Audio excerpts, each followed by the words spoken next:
Hello, English learners. Welcome back to EnglishPod. My name is Marco. And my name is Catherine. And today we've got a very, very useful lesson for all of you out there.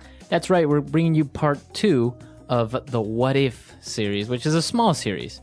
Small, and it is kind of grammar focused, but it's very, very important because you often want to talk about things that don't happen. We're calling these hypotheticals or conditional statements. Right. So there are many different types of hypotheticals or conditional statements. So today we're going to be looking at the third conditional, which is probably the hardest one because it uses a little bit of a complex grammar structure. It's complex, and we're actually talking about things that did not happen and that will not happen, right? It's impossible to change. It's impossible to change these because there are things that would have happened in the past but didn't. Wow, that sounds confusing. Why don't we listen to the dialogue for the first time, and then we'll be back to look at some phrases first.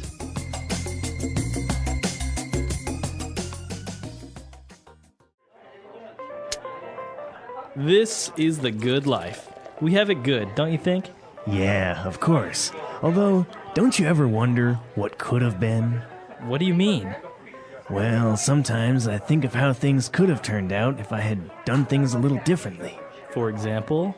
Like, for example, if I hadn't studied architecture, I would have become an artist like I wanted to. I see. Yeah, now that I think of it, I wouldn't have gotten married if I hadn't moved to this town and met Sally. You see, everything happens for a reason. We wouldn't even have met if I hadn't been in that car accident 10 years ago. Well, I have no regrets. I'll drink to that.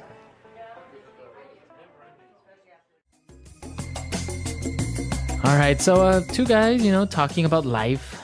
I imagine these guys as being, middle age or a little bit older, sitting on a porch, drinking a beer, talking about what could have been. Yeah, exactly. They're kind of thinking about the past and the decisions they have made. Yeah, exactly. All right, so before we start in the grammar, why don't we take a look at a couple of different phrases on Fluency Builder? Fluency Builder.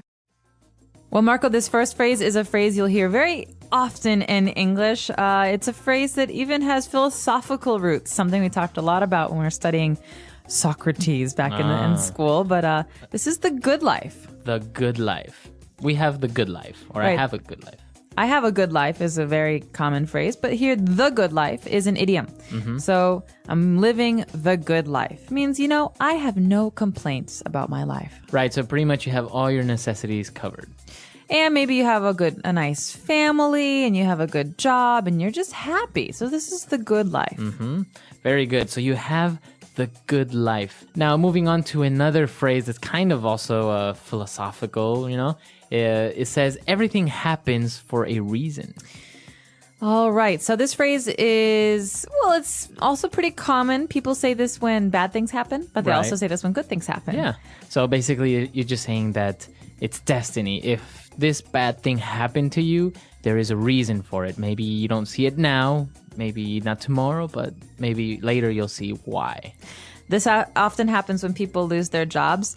You say, everything happens for a reason. Maybe losing this job will allow you to find a better job. Or maybe go back to school and study. Or maybe meet the man or woman of your dreams. Right, so everything happens for a reason. Very good. And then the guy agrees and says, well, I'll drink to that. Okay, so this is a way for people speaking English to say, listen, I agree with you. I like that idea. And I will cheers. Cheers, right. Right? So this means we're going to touch our glasses or touch our beer bottles and we're going to, think about how this is it's a nice thought, Everything happens for a reason is positive. It's a way to say, listen, good things can happen from this. Right. So he's saying, yes, I agree. Cheers. I'll drink to that. I'll drink to that. All right. Well, pretty interesting phrases. They're very common, I guess, like colloquial, right? So you can use them in everyday conversation with a friend. You can. And, oftentimes we say, for example, something really positive like, I'm really glad I have such great friends. And then everyone says, oh, I'll drink to that. Right. And so this is something you'll hear when you're out with friends or with family. And they may sound funny at first, but you will recognize them when you're speaking to people who speak English. All right. So let's listen to our dialogue again, and then we'll come back and explain the grammar. This is the good life. We have it good, don't you think?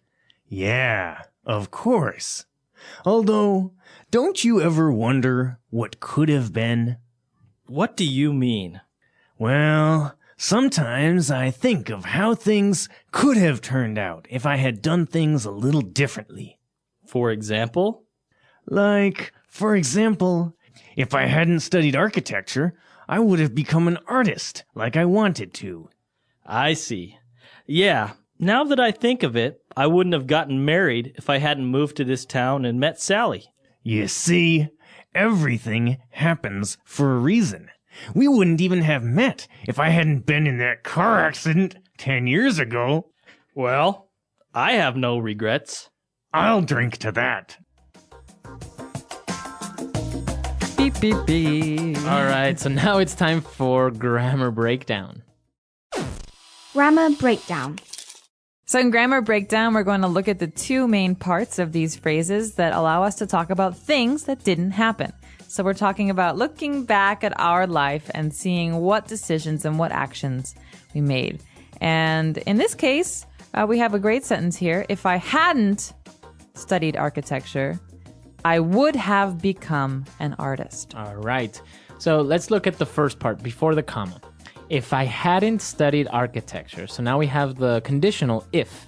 So Marco, big question. Did he study architecture? He did. He did. So if I hadn't studied architecture, it means I did study architecture. But if I had not studied it, okay, so this is if I could change the past, then what would I have done? I would have become an artist. Okay, so he wanted to be an artist, but he didn't become an artist. He studied architecture instead. Right. Okay, Very so good. you can see the two parts here. We have one, the condition, if I hadn't done this thing. And then afterwards, we have the result. Then I would have become an artist. So this is the hypothetical. Very good. And when we see the condition, you see the the structure of the sentence is had plus verb in past participle. So if I hadn't studied architecture, and this is called the past perfect, right? And then the result, as you said, would have become, this is the present perfect, have or has plus verb in past participle. Let's look at another example. I wouldn't have gotten married if I hadn't moved to this town.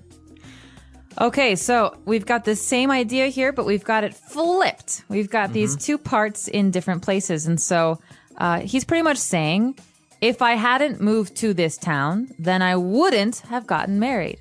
But what did happen? He did move to this town, and he did get married. Exactly. So then, yeah, like you say, he changed the condition, and you can do this. You can put the condition in the beginning or at the end.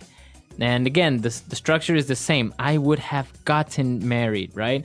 Have gotten, this is present perfect, have or has, depending on the subject, plus the verb in past participle. And then the past perfect or the condition, had plus verb in past participle, hadn't moved to this town.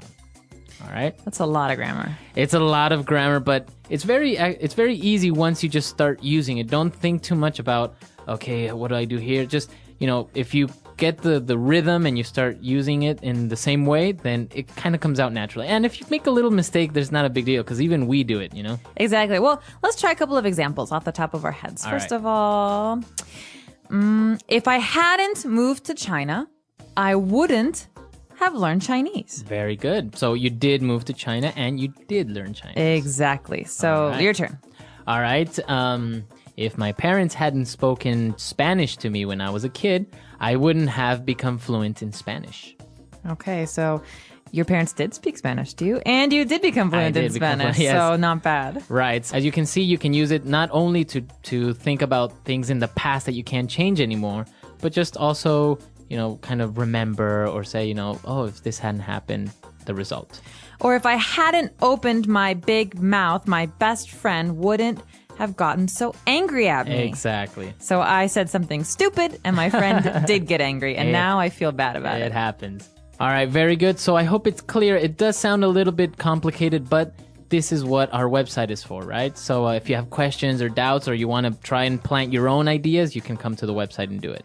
Want to make some of your own sentences and practice some of these new things, then come to our website, post some comments, and we are happy to correct and add our own commentary on those. Exactly. So before we go, let's listen to this dialogue one last time.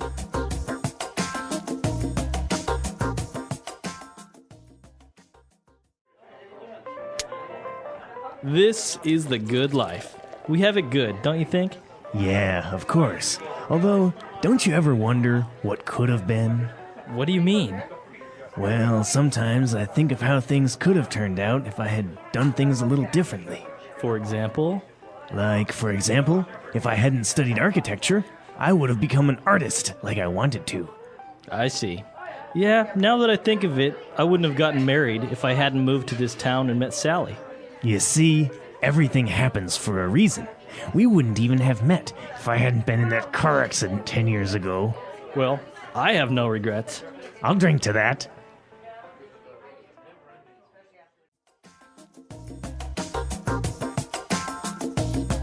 All right, we're back. So, Catherine, any other regrets maybe in your life apart from opening your mouth?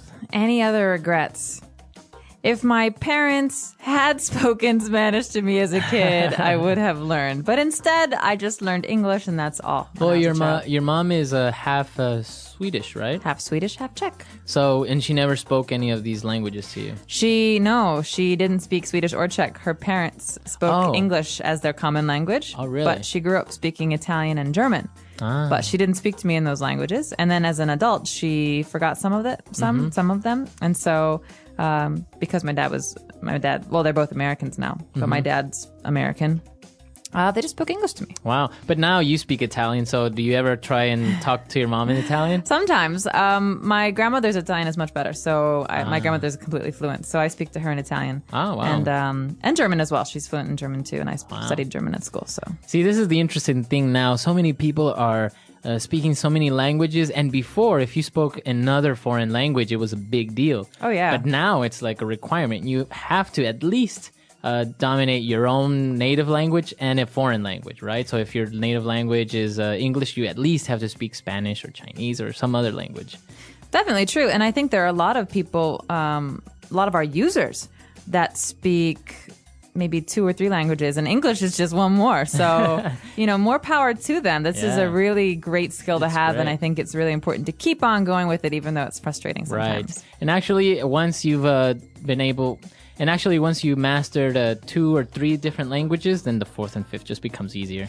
Actually, it's true. It sounds funny when you hear it because you're like, how could it be easier to learn more? But your brain starts to understand patterns better. Yeah. Right? And so it just becomes more natural for you. It picks up patterns from the 2 or 3 other different languages that you dominate. So it's strange how the brain works. Connections. Yeah.